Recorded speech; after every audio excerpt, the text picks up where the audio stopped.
Rishi Sunak has called a surprise general election for the 4th of July. That's only 42 days away. But this election is going to be about Gaza. We refuse to accept building our lives, our communities, our future here in this country on the dead bodies of our brothers and sisters overseas. Today we spoke to Dr. Wajid Akhter and Umer Suleman to discuss the Muslim vote, a united movement among the UK Muslim community like never before. That's done loads of research into Muslim constituencies and even held a national town hall where hundreds of Muslims came together from all over the UK to discuss our strategies. All part of this episode of Empowered by Islam 21C, our new weekly podcast where we collaborate with leading voices to discuss Islam solutions to 21st century challenges and trends. Let's just start off by telling us, what is the Muslim vote and does it have an impact? Assalamu alaikum wa rahmatullahi wa barakatuh. Jazakallah khairan for having us over here. So, for me, the Muslim vote is three things. Number one, no ceasefire, no vote. So the reason the Muslim vote came into existence was because of the catastrophe that's taking place in Gaza right now. And the idea is that those who did not vote for the ceasefire should have some consequences at the electoral box for their refusal to stand up for basic human rights. And number two, I think the first point we can all agree on, but the second point, it builds on that second point, is that it's about principle-based politics, not party or personality-based politics. What do I mean by that? Up to now, what we've tried to do as a Muslim community is party-based politics. So Labour gets the vote, and a lot of people now are saying, okay, if we're not going to vote for Labour, let's move to the Lib Dems, let's move to the Greens, let's move to the Workers' Party en masse. But we're saying, no, let's step away from just going for a party blindly. Let's also step away from personalities. This is so-and-so individual, they're from my clan, my ethnicity, I like them, therefore it doesn't matter what they do, we're going to vote for them. It doesn't work. We're going to go for principle-based politics. And the third part is unity of purpose, not uniformity of views. As an ummah, we have so many diverse opinions and ideas and strategies, and we just can't function if every single time we disagree, we break apart. We need to be able to work together to have a unity of purpose despite uniformity, despite different views. If I was to summarize that, I would say the Muslim vote is what happens when Muslims unite for a single cause. It doesn't mean that we're all acting the same way, but we've decided that we're going to unite, we're going to organize, we're going to mobilize, inshallah, for a cause, inshallah. And this is what happens. That's what the Muslim vote is.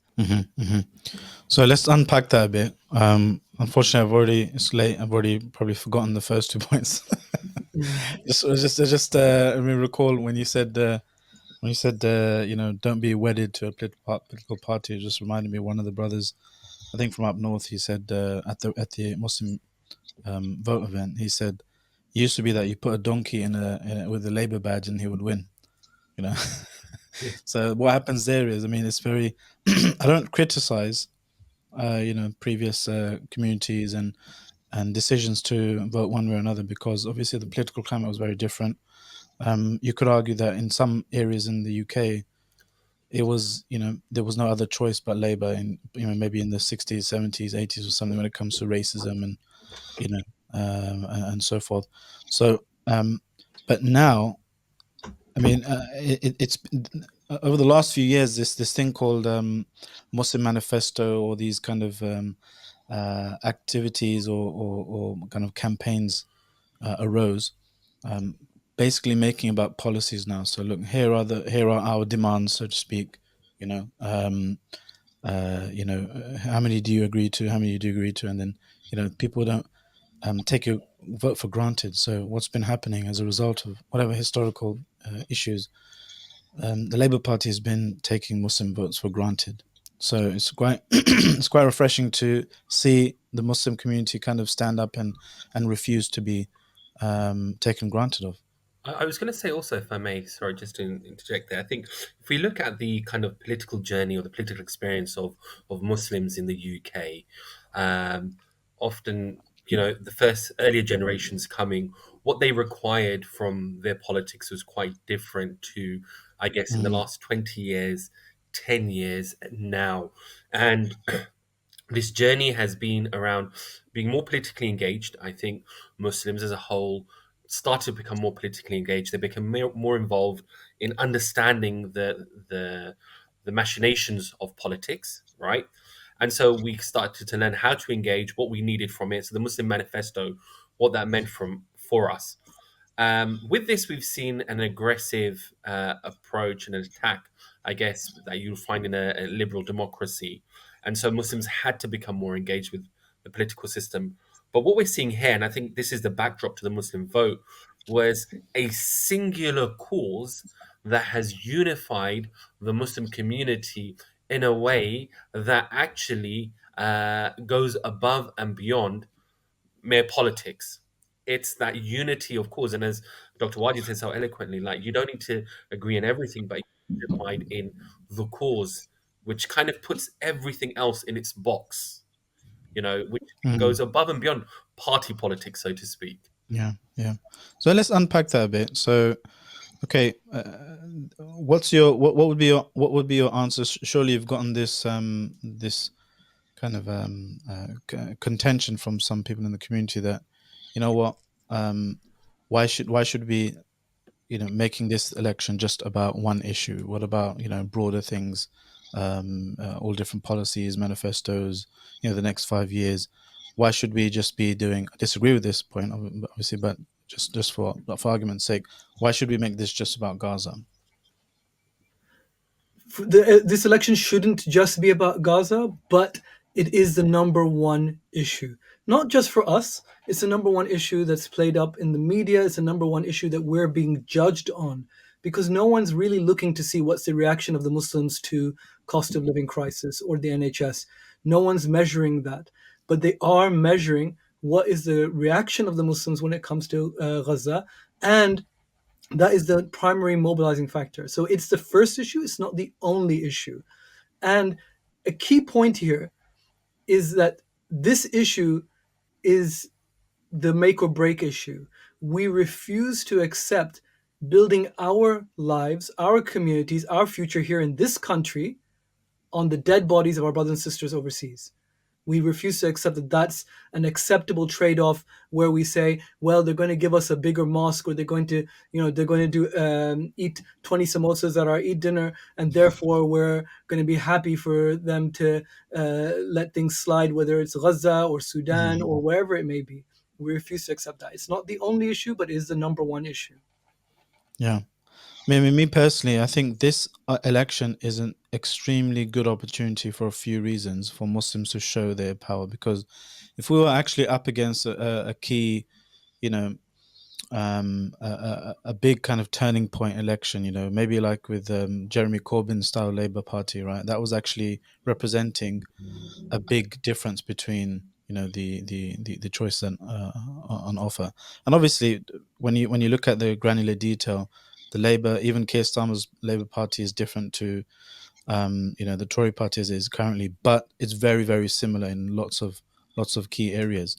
So that, coupled to the fact that Labour are going to win anyway, right? The Tories have, they're toast anyway. They've been in power for 14 years. Just the incumbent has that difficulty anyway. On top of that, there's so much disenfranchisement, so much anger against them, and infighting and stuff. So Labour are going to win anyway. So even those people who internally would be thinking, well, I would like to punish Labour, but I don't want them to make them lose, because what if you get the Tories in? Tories aren't going to get in. Labour are going to get in. Probably 99% of analysts are saying this. So now, if ever, is your opportunity to flex your muscles a bit, to reduce their majority. That will do a few things. Number one, it will stop Keir Starmer kind of bulldozing any unjust policies and so forth he wants through, because there will be fewer, a smaller majority. He may need to rely on other MPs, so he may need to require independence or whoever gets in instead of Labour in certain constituencies. And number two, it will show your power. It will show the fact that, look, you are a force as a Muslim community. You are a force to be reckoned with. You should not be taken for granted. You should not be ignored. You should not be despised. You have to exert your power and have some self-respect, basically, as Muslims, as a community, as different constituencies, to say, look, these are red lines for us. Okay, you have crossed red lines. You have had a condemnable stance with regards to, for example, the Zionist entity and the Gaza genocide, for example. Even refusing to just call out for a ceasefire. It's not like you've got your finger on the button, you can stop the war. Even just that symbolic act of defiance against one of the crimes against today our age, you were unable to do that. That's why this is a very good opportunity, in my opinion, to show that power. And one thing that really inspired me on the weekend when we met the brothers and sisters from the different constituencies is that this Muslim Vote initiative, it's not a one election thing, is it? It's got a broader broader vision. Yeah, absolutely. If I don't know if I'll just jump in because when it was said that look, I think we have to really appreciate Salman. Everything you've said there absolutely holds.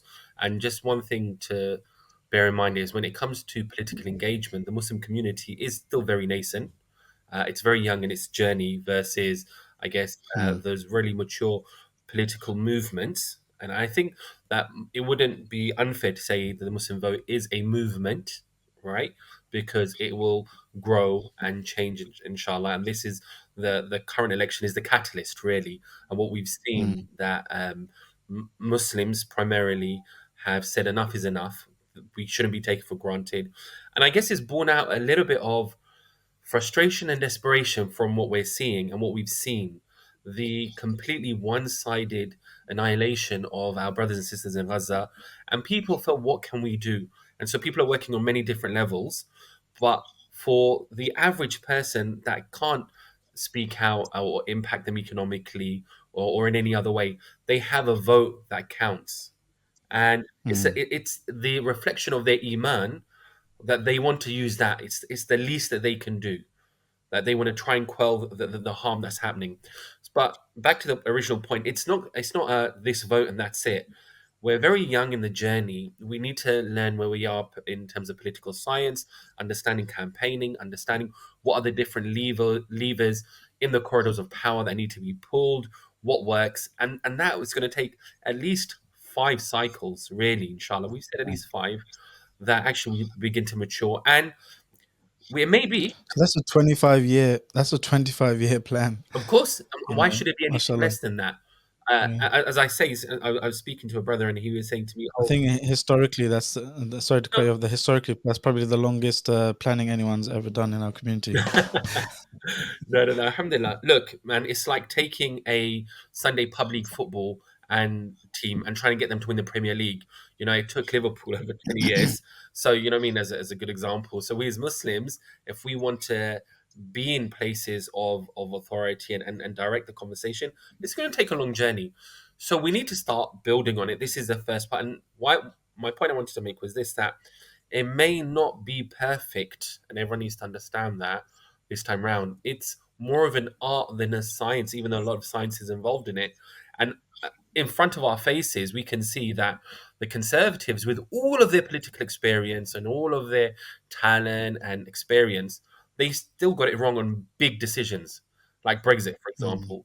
So, alhamdulillah, this is the start of the journey, and what we want to do is be unified, be quick, be responsive, and be willing to acknowledge where things haven't gone right with us. But it's not the end. We're going to continue to improve ourselves with each operation, inshallah.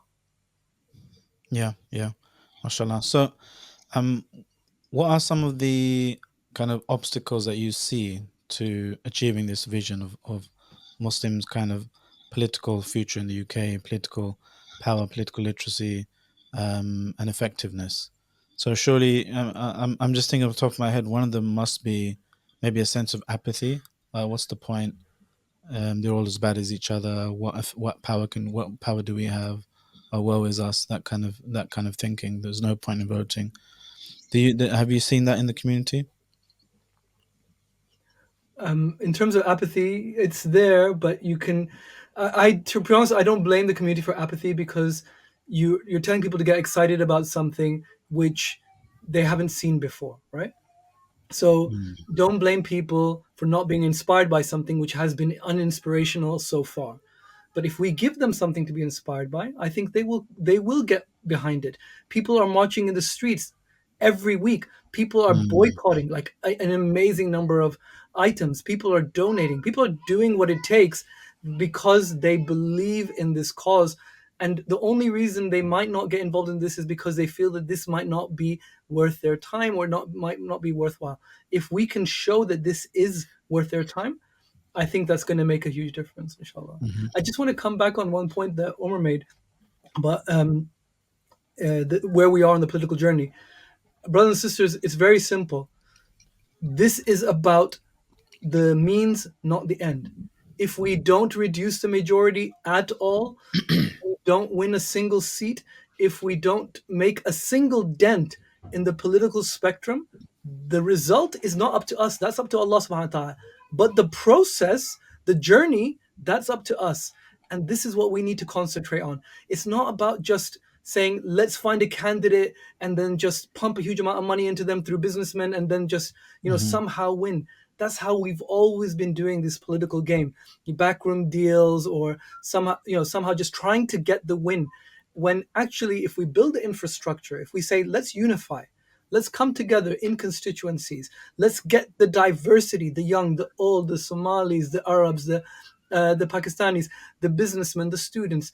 Let's all work together, inshallah, and then let's have the difficult conversations to come to a consensus. If we do that, no matter what the result is, we're winning, inshallah, whether it's now or in the 25-year cycle that Umer's talking about. Okay, mashallah. So let's get into the meat and potatoes, right? The crux of it, which is the election's been called for 4th of July. Right, we don't have that many. How many weeks is it? It's 42 days, I think. Yeah. How many? 6 weeks. 42 days. 42 days, mashallah. So this Go one on Jamaat Jamaat and and come back. you can do campaigning for 40 days, inshallah, and then still have a weekend, kind of weekend off. But what's the actual plan then? What are you as the Muslim vote and we as a community, Muslim community, what are we to do now from now on? Imagine somebody that knows nothing about this. Can you explain the practical kind of mechanics of this thing? Are you calling for? Are you establishing a new political party? Are you, fielding your own candidates? What are you actually doing? We're not fielding candidates. The community is deciding on that. 3 simple asks for the community. Number 1, registration. If you're not registered to vote, then your vote doesn't exist. Your opinion in this electoral process, unfortunately, has less impact, if any. So registering Muslims to vote, and anecdotally, there's evidence to show many, many Muslims are not registered to vote. I will say a really important point here. If you have a choice, register to vote by post. It makes it infinitely easier, and also not only easier to track, but also it means that like you're not down on the day whether someone's unwell or it's raining or whatever. So register to vote by post if you can. Number 2, organizing your community. I think Umer can talk more about what we mean by organizing your community, making these community action groups or coming together as a community. So I'll pass over to him, so it's not just me monologuing. No. That's alhamdulillah, Dr. Wajid, you were saying was spot on. Look, we can't sit on our laurels. The snap election has started. American Independence Day, ironically enough. We need to start working with our communities. We start speaking to our masajid, speaking to the people on the ground. We should know who are people of influence in our community. Work with them. Registering to vote is a priority. Getting people, and also speaking to the imams around messaging in the masajid as well. Also, to a lot of the times people disregard or don't see the impact of the mothers and women's groups. Speak to, again, get our sisters, our wives, our mothers to start sharing about the importance of what this is, why we need to register to vote, and then to vote, inshallah.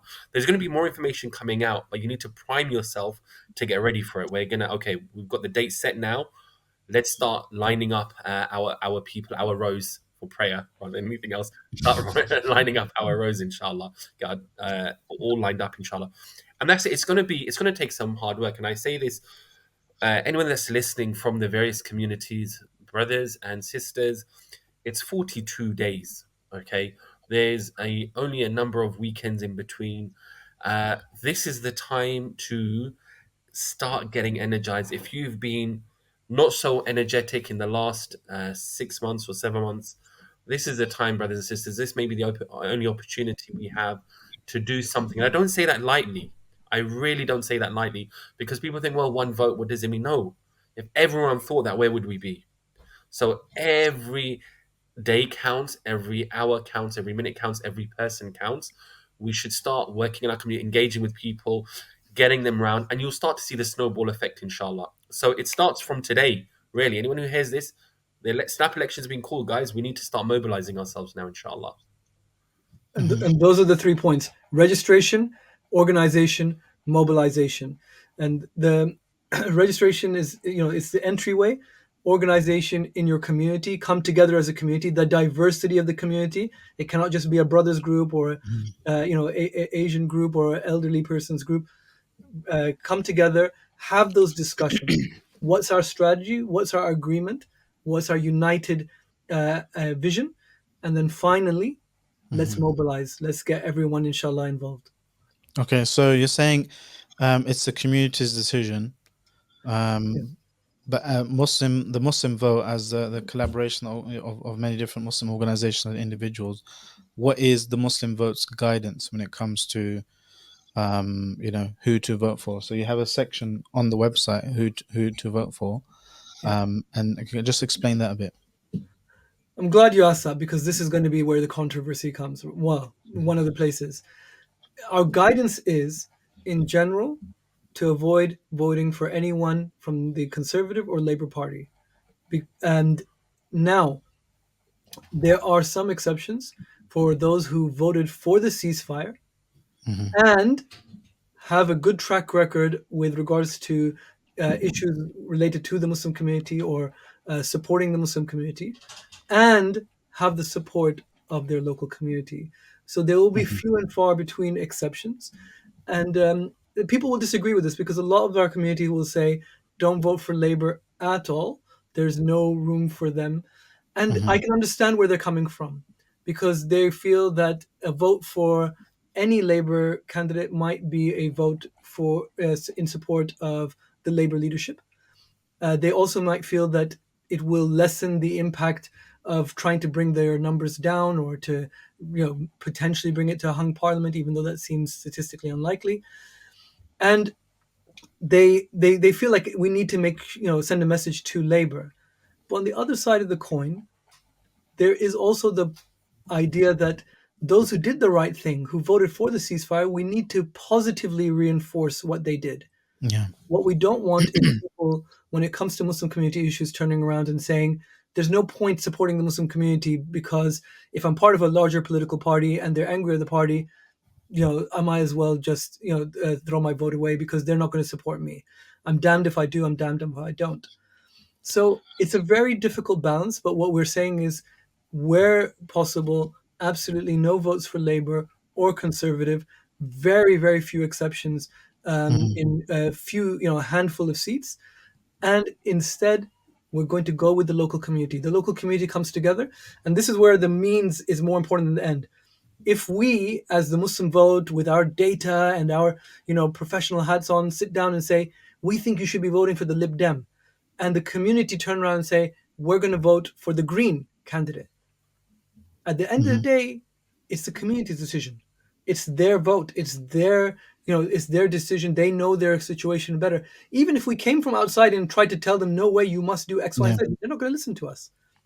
So we're Makes trying more to sense anyway that keep it about the candidate. If it's a good candidate with noble values, who stood up, put their neck, risked their necks, put their neck on the line, and went against their party and voted for the ceasefire, for example.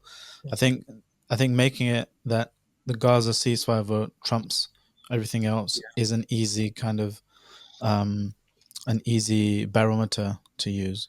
And like you said, it's very, very few people, unfortunately, anyway, who defied their party. But that type of someone who resigned from a shadow cabinet position on the cusp of being in power, that shows that they have some, level of integrity. Yeah, I You was know, going to add. Yeah, sorry if I can maybe just add to that. Look, there's a principle in fiqh which is the prohibition of a harm takes precedence over a perceived benefit. And so our focus really has been to limit and restrict the harm that's been caused. In this case, the harm is very clear. It's Gaza and those Mhm. people that have supported it. Um, and in other cycles, it may be the shifting towards the benefits that we may receive as a community. Now, understanding it's not black and white. It's as complex as each of us as individuals. You have people, subhanallah, who have been on the right side of the discussion when it came to the ceasefire, Mm. even though they may be sitting in one of the larger parties, right? In this case, Labour. What we do know, though, they also know, those individuals, that how the Muslim communities are feeling, and they know that actually what the Muslim community want. So again, this vote, inshallah, as it's very clear, we want to make sure that the Conservative and Labour Party understand that they can't take our votes for granted. Those edge cases, because of their consistency and with doing what's right for the Muslim community, will be treated as edge cases. But they Yeah. also know that they are edge cases, right? And that's quite an important differential because they're not going to take it for granted that they've come in because, or they've got the Muslim vote in their area because of themselves. It's because the Muslim community has decided that they will Mhm. support them because of how they've behaved in the past. But with it comes the responsibility of how they're going to behave in the future. And if they don't, then it's only another cycle of 5 years. And the next cycle, there's going to be a lot more Muslims who are eligible to vote. Inshallah. Yeah. Okay, so we were talking about what the Muslim vote as a movement, what its guidance is. So, kind of prioritizing local communities, punishing Labour and Conservatives, trying to eventually break out of this two-party kind of domination. Um, what is the logic behind the choice of the different constituencies that you've put on the website? As in the prioritization of certain constituencies.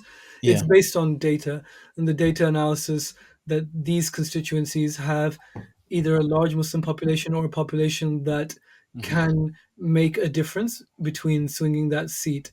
So that was the logic. We have to be realistic. 650 constituencies, we cannot operate equally in all of them, so we prioritize top 40.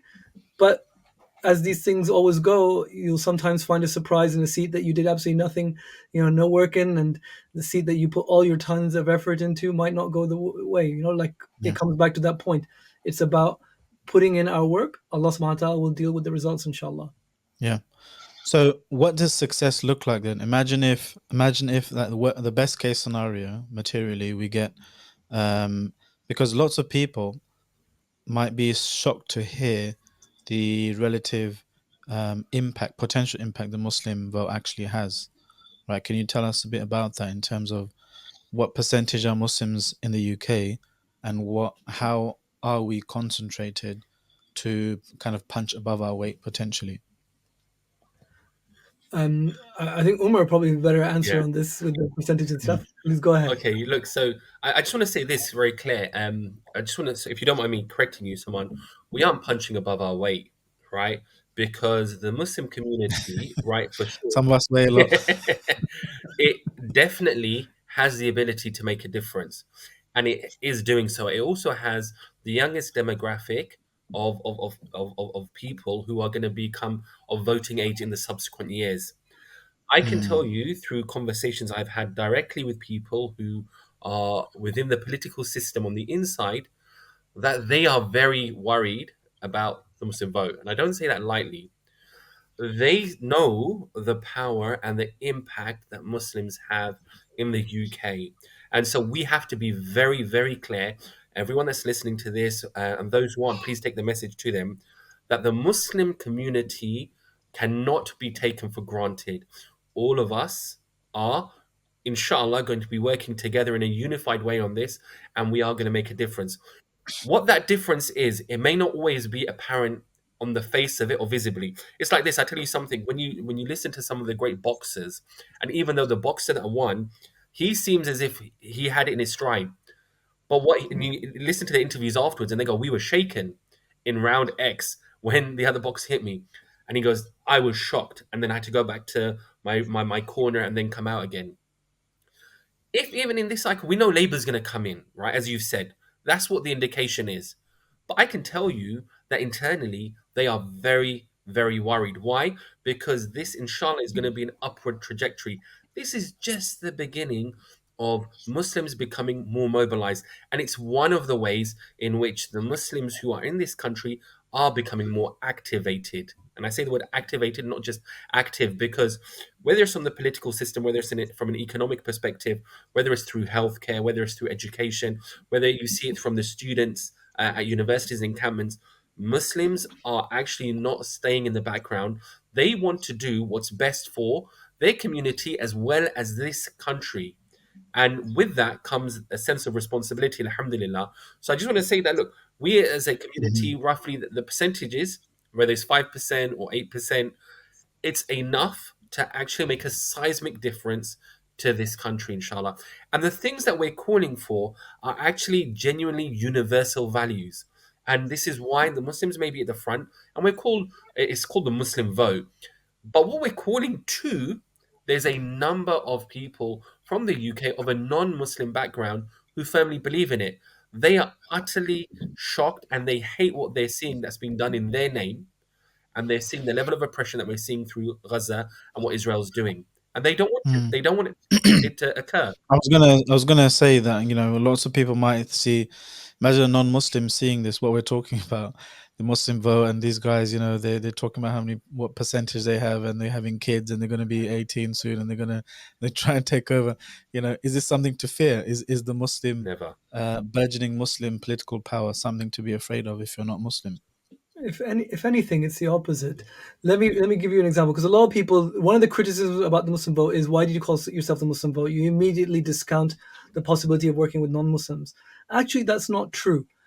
The way we used to work with non-Muslims, our plan so far, is that because we were disunited, disorganized, and basically everyone making up their own rules as they go along, we didn't work with non-Muslims. We just attached ourselves to leftist movements or other movements, and we got subsumed by them. So we weren't really a beneficial entity for them, or a beneficial ally. We were just a tail end. Now, if we're organized, if we're united, if we're mobilized, then actually we become very useful allies for our non-Muslim brothers and sisters, whether they're in different political parties or not. And we're finding that the Muslim vote is working together and coordinating with organizations from across the political spectrum. And we're able to do that because they see it as Muslims getting organized and mobilized, and therefore being a better ally than if they were doing their own thing. Muslims, when we're united, inshallah, we're going to be a source of benefit, not just for ourselves, but for the rest of this country, for the world. This is going to be beneficial, but we need to show people. Yes, some people will be scared. The people who are going to be scared are the ones who profit over and above from us being disunited. Those are the people who are being scared. The rest of them will see the fruits when we become united, inshallah. So that's what we need to do. We need to get united, inshallah, and then people will self-evidently see the benefit of having a thriving, multicultural Muslim UK community, which is not only at peace with itself, but with everyone else, inshallah. Yeah, absolutely. And I think one thing that I always kind of remind brothers and sisters is that Muslims have a very important thing to contribute, and that is a genuinely anchored sense of justice, right? Lots of people might be good on one issue, like pro-Palestine, but they'll be silent on the Uyghur genocide, or they might be vocal on the Uyghur genocide, but they might be silent on the Bashar al-Assad's torturing and killing of Syrians, or the Palestinian issue, for example.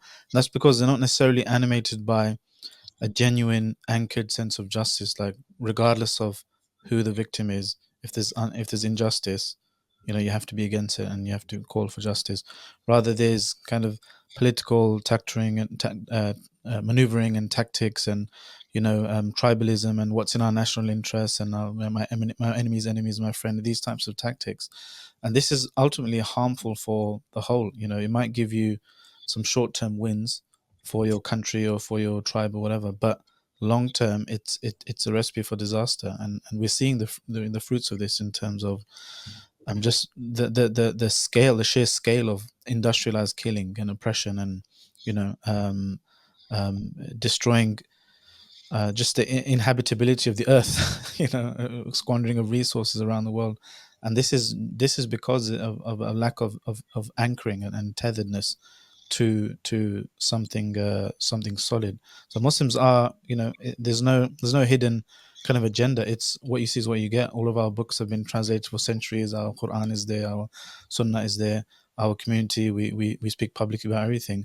It's about being anchored to a sense of divine justice, of regardless of who the victim is, who the perpetrator is, even if it's your own self, justice is justice, and you have to be on the side of it. I think just to add to So that, someone absolutely you're right, and being able to express that in the modern context, right? And I think this is at one of the university encampments. Just they were speaking around this kind of rife anti-capitalism amongst the students who are in the camps, and they only know kind of socialism or communism as an alternative.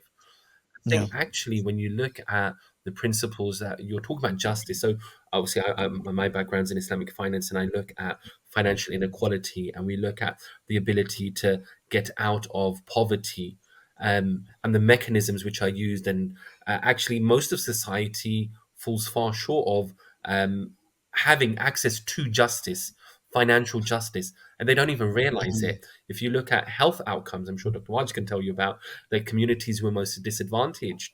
And then you're looking at the privatization of healthcare. What's that going to do to society? That's actually creating further injustice. Then access to education and how education is done. And so we have this responsibility. At least let's talk about alternatives. You know, there are other ways of looking at things, and we just have to have that dialogue with our communities, because they are our communities. This is important. We say communities, and it grows out. There's the Muslim community, and there is the wider community of this land that we inhabit. I care for my neighbors. I know you care for your neighbors. And we saw this in COVID, especially, where actually, irrespective of your faith, people of faith or no faith, how you'd come together. People in my street were making sure they were doing shopping for their elderly neighbors, etc. You care. The concerns that we have, crime on our streets, the level of education, like I spoke about, healthcare, you know, choosing between heating and eating, like fuel poverty. These are concerns for all of us, and it doesn't have a faith label. So we need to be engaging to coming up with solutions for this. And that's where actually these dialogues happen, and we're mobilizing ourselves to be able to help the wider community, really, inshallah. Excellent. Jazakallah khair, brothers. I'm just wary of the time. Just a recap. This is the first, inshallah, of a few things that we will be doing, inshallah, with the Muslim vote. We're trying our best to, kind of boost the signal as much as we can, empower our community. So just a summary. The Muslim vote, you can check it out, themuslimvote.co.uk, right? It has, a bit about the movement, resources, who to vote for, very nice, statistics and stuff, little spreadsheet. I will try and get to speak to your statistics guy. He's very, they're very famous, mashallah, or infamous. I would love to kind of pick their brains and get into the nitty gritty about different constituencies, and how much of the swing vote do Muslims constitute, and that kind of stuff. But this has been just a broad, general kind of overview. The important thing is, number one, make sure your community registers. I think the deadline is 18th of June. Yeah. Number two, organize, and the organizing is on the local scale. Number three, mobilize. Right, mobilize when it comes to getting out to vote and so forth. And everyone has a part to play. There's many different sub kind of demographics within each community. You've got the auntie G's, you've got the uncles, you've got the imams, you've got the tulab ilm, you've got the the students, you've got the maybe college students who are probably going to be just turned 18, we need to get them to vote as well. For example, we've got the apathetic, maybe jaded or people upset with the state, the kind of system that we need to reach out to as well and try to get empowered, inshallah. And everyone has a part to play. I would just say, just for any imams or anything watching, we have to be careful of this. The law of undue spiritual influence that they wheeled out is a law from the 19th century that they wheeled out to discount the election of an East London mayor a few years ago. So yeah, we'll probably get some legal advice published on some to see about that. Probably the Muslim vote as well, in terms of what can you say as an imam, and what shouldn't you say in terms of not breaking any ancient laws, archaic laws. So, for example, I think if you say, if you don't vote for this guy, you will go to hell or something, that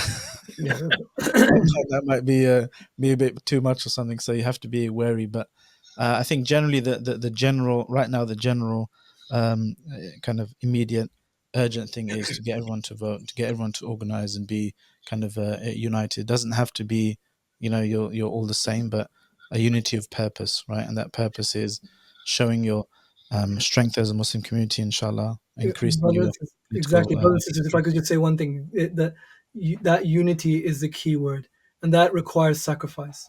We're going to disagree. You're going to see things that the Muslim vote is doing, or maybe your constituency is doing, or maybe your candidate is doing that you don't like, and that you vehemently disagree with. But no matter our disagreements, we have far more in common than we have in disagreement with each other, and we need to avoid splitting from each other. We need to unite together. And I can tell you like 100 stories about this, but I'll tell you just one. There was a imam in Dagestan, and this imam, his name was Baysungur. He was leading a rebellion against the Russians more than 100 years ago. And the neighboring town was in Chechnya. And the Chechens and the Dagestanis, they don't get along. They were having a beef against each other. So when the Russians caught Baysungur, this man, he had one leg, one eye, and I think he had even one hand.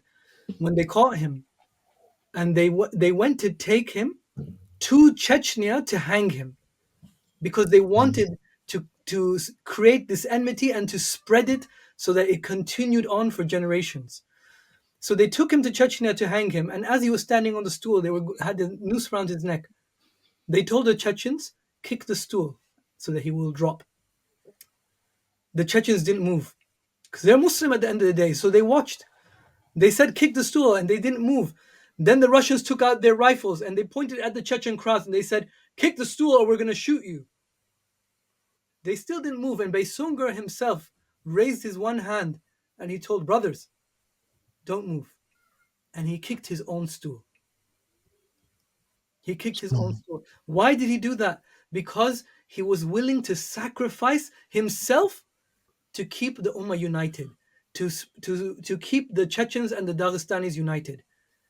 We, my brothers and sisters, let's sacrifice. I'm not asking you to sacrifice your life. I'm asking you sacrifice your differences of opinion. Sacrifice your discomfort. Sacrifice our nafs, our ego that prevents us from working together with people we disagree with. You may disagree with everything I say, but you're still my brother. You're still my sister. And we still have so much more in common, inshallah. So let's stay united. And if we can stay united, no matter the result, whatever happens afterwards, that's in Allah subhanahu wa ta'ala's hand. But if we stay united, inshallah, if we can build the infrastructure, then we might not have Salahuddin, but we may be his father or mother. Allahu Akbar. Jazakallah khair, Dr. Wajid Akhter and Umer Suleman. And Jazakallah khairan to you for watching at home, brothers and sisters. If you like this podcast, give it a like and a share. Let us know in the comments below if you have any more questions. We can put them to our guests and do something more in the future on this. So until next time, I've been your host, Suleman Bat. Assalamu alaikum wa rahmatullahi wa barakatuh.